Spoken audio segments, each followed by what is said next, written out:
Fala, senhoras e senhores, mais um conteúdo aqui para vocês no meu canal do YouTube, hoje com um cenário diferente do meu estúdio aqui, do nosso escritório do Imparável Cast, que é um podcast no qual eu falo sobre assuntos, mas hoje é meu canal pessoal para falar para vocês sobre a importância de reconquistar a presença nessa era distraída que vivemos no mundo. E hoje eu trouxe um conteúdo para vocês exatamente para a gente falar sobre isso. Você que tem dificuldade em se concentrar, que você anda muito distraído frente a todos esses estímulos que o nosso mundo oferece. E aí outros conteúdos aqui, mas o objetivo aqui é poder falar sobre como reconquistar essa presença, né? Muitos de vocês provavelmente ficam numa correria danada nessa busca pelo trabalho, pela performance, pelo resultado. E hoje eu trouxe para vocês um conteúdo para a gente poder falar sobre essa importância de reconquistar de fato essa presença que foi perdida. Nós vivemos uma era de hiperconectividade, notificações incessantes, e-mails, nunca para, né? E-mail, WhatsApp, Instagram, enfim, infinito, notificação infinita. E estar sempre disponível, né? Não importa se é numa segunda, numa terça, numa quarta, num sábado, num domingo, a gente tem essa cultura do mundo de estar sempre disponível. O tempo todo a gente está nessa telinha e isso acaba prejudicando a qualidade da nossa vida mental e emocional, e existe um custo invisível dessa alternância de tarefas. Na própria psicologia cognitiva, pessoal, esse efeito é conhecido como switch costs, tá? O custo dessa alternância, ou seja, toda vez que você fica alternando entre redes sociais, entre notícias, entre ferramentas que tiram sua atenção, como Instagram, como as redes sociais, como um todo, Twitter, TikTok, a gente acaba vivendo esse efeito dentro da psicologia cognitiva, que é o switch cost, que é esse custo pela alternância, e cada vez mais a gente interrompe uma tarefa para checar uma notificação. Inclusive, das minhas grandes recomendações é que você tire a notificação do seu celular, porque você acaba desfocando a atividade, e pesquisas mostram que esse micro desvio ele pode parecer inofensivo, mas ele pode aumentar o seu tempo necessário de concluir uma tarefa complexa em até 25%. Então, se você fica alternando tarefas, que eu já falei no vídeo aqui sobre detox, você acaba perdendo produtividade em termos de 25%, porque você desfoca e o seu cérebro demora um tempo de focar em uma outra atividade. Inclusive, são recomendações de médicos, neurocientistas, que para você mudar de atividade, o ideal é que você alterne, você tenha um tempo de alternância de foco, né? Que nem quando a gente visualiza para ver algo, ver um ônibus, ver um carro, você precisa de um tempo para mudar de postura, de visualização. Então é muito importante que você faça esse exercício, porque isso vai aumentar o tempo seu de realizar uma tarefa em 25%. Esse desfoco, a gente acha que está sendo produtivo, mas não. E o fato é que a gente tem alguns impactos psicológicos das redes sociais. No ensaio experimental do Journal of Social and Clinical Physiology, participantes que... O inglês aqui é muito bom, né, galera? Pô. Mas foi demonstrado nesse jornal clínico com foco em psicologia que participantes que limitaram o uso diário de redes sociais em 30 minutos relataram uma redução de sintomas de depressão e solidão, porque, de fato, o nosso corpo, a nossa mente foi programado pela lei da selva. O nosso cérebro ele não sabe lidar com esse tipo de estímulo.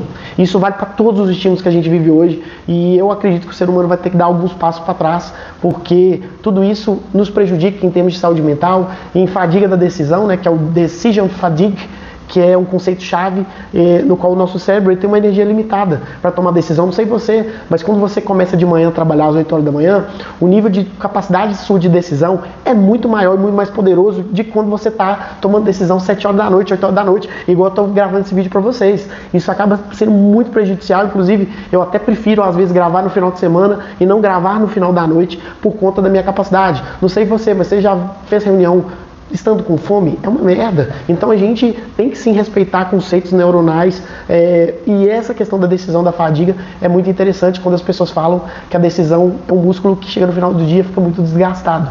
E essa fadiga, ela acontece muito, manifesta em maior tendência de arrependimento, de menor autocontrole, de mais exaustão mental. Então, para você ir do outro lado, evite tomar certas decisões. Se você quer de fato estar presente em decisões, em aspectos importantes da sua vida, respeite seu ciclo biológico, principalmente o seu biorritmo. E aí eu sempre falo que na parte da manhã e o início da tarde são os melhores horários para tomar decisão, para vocês fazerem escolhas, porque a gente tem uma ilusão do foco único, né? O saudoso Daniel Kahneman, autor de livros como Rápido e Devagar, e David Sinclair, ele cunhou o termo Focusing Illusion, que eu vou colocar aqui embaixo.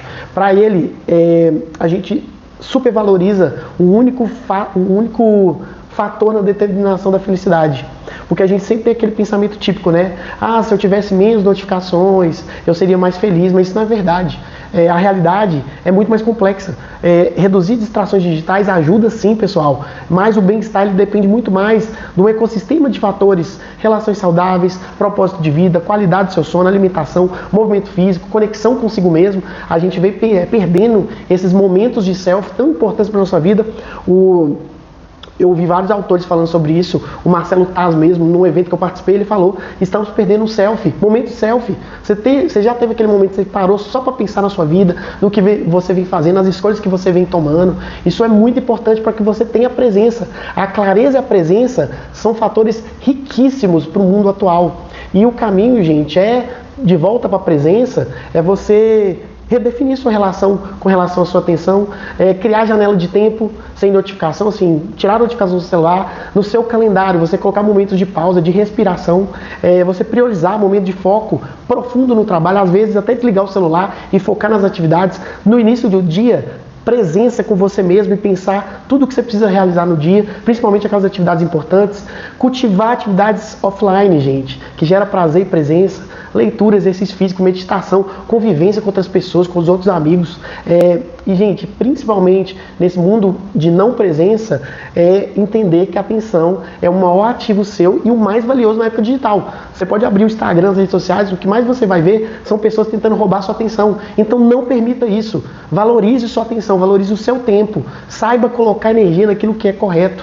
E aí, a minha última análise para o vídeo não ficar longo: estar presente, gente, é um movimento de autocuidado.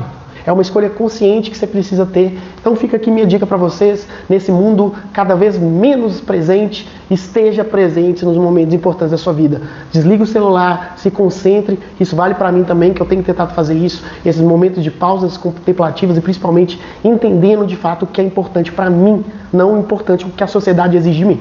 Então, se você gostou, comenta aqui embaixo. Vou continuar fazendo vídeo aqui para vocês. Comprei um fone aqui, microfone para melhorar meus vídeos. Então conto com a ajuda de vocês. Valeu, até a próxima.